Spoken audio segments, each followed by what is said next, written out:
આવી છે. આજે એક મીટિંગ પણ મળી છે વીરપુરમાં, ને વીરપુર બંધનું એલાન આપવામાં આવ્યું. આ પ્રકારની ટિપ્પણીથી સનાતન ધર્મને ખૂબ જ ગંભીર અસર પડતી હોય છે. શું લાગે છે, આવા નિવેદનથી બચવું જોઈએ? આ બહુ જ દુઃખદ બીના છે.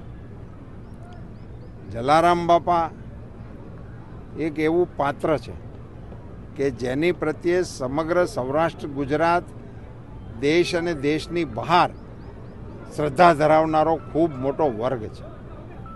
બીજું, જલારામ બાપા એ આપણા શ્રદ્ધા અને સેવાનું કેન્દ્ર છે.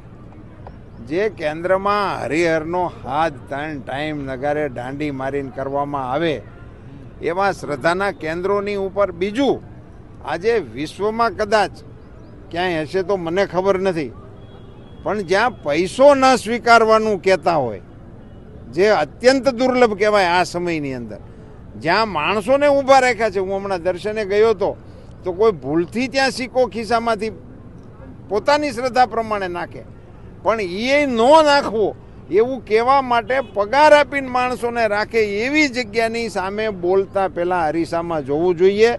એ લોકો, એમની જે સ્વામીનું નામ છે મને તો ખબર નથી, પણ એની કોઈ હેસિયત નથી કે જલારામ બાપાની વિશે એમણે કોમેન્ટ કરવી જોઈએ.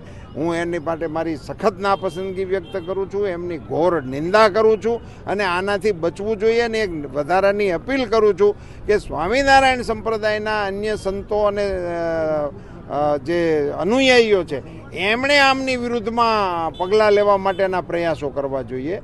અને જલારામ મંદિરના ગાદીપતિઓને હું વિનમ્રપણે પ્રાર્થના કરું છું કે આપની ગરિમા એ આવા નિવેદનિયાઓના આધારે નથી. આપની ગરિમાનું કારણ જલારામ બાપાનું તપ છે. આપ એ ગરિમાને જાળવી રાખો એવી આપના સૌના ચરણોમાં નમ્ર પ્રાર્થના.